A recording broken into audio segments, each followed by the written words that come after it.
Okay, so hello YouTube, this is Recofly here. Today's review is a remake review of the SIC Gills Raider and Duck Hopper. So let's take a look at the box itself. The box is pretty huge as compared to other SICs. This is because it's not a figure but actually a bike for Kamen Rider Gills and also another Agito. This set is actually a Tamashii Web exclusive release. So you can basically guess a rough price of this set. So now let's take a look at the box, and this is the back of the box. So let's move on to the tray.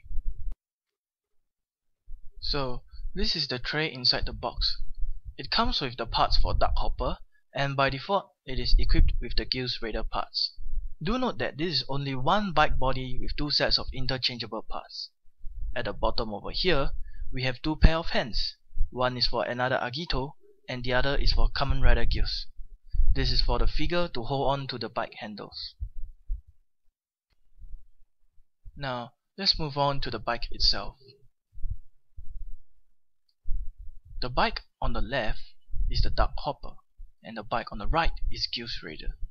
Do not be mistaken, I actually had to buy two sets of this in order to show you this picture.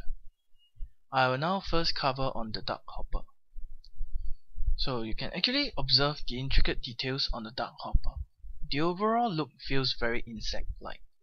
You can actually notice the minor details at the side of the bike. Things like the exhaust pipes and also something similar to what you can find in Agito Machine Tornado over here at both sides.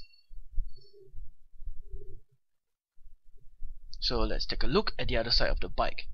There is actually a metal bike stand that you can slide out to make the bike stand on itself.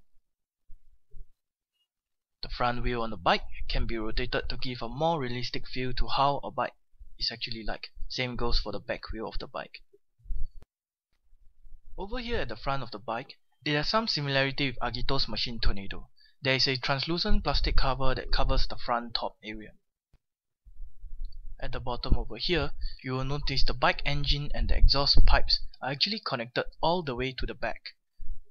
Now, let's take a look at the back of the bike. Even details at the back of the bike is also sculpted very well. You will notice there is some similarity of the Duck Hopper with SIC Volume 21's Amazon and his bike Jungler. One more thing that I want to highlight is the brake rotors. The brake rotors are actually made of die-cast metal. So now let's move on to Gills Raider. Let's take a look at the front details of the Gills Raider. You can actually notice that there is a red shiny pearl over there. Another intricate details is at the bottom, which is a green translucent orb. Looking at the side of the bike, there is actually another translucent orange plastic at each side of the bike.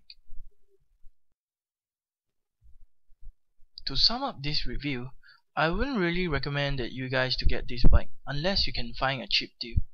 This is because the price right now is still quite steep for this bike. Bandai could have done a better job by offering collectors a 2-bike set instead of just one. I know that most collectors would shun away from getting this set because of this sole reason. I hope you have enjoyed this remake review, and if you have any review requests, do leave it under the comment section. Thank you for watching. I will see you next time.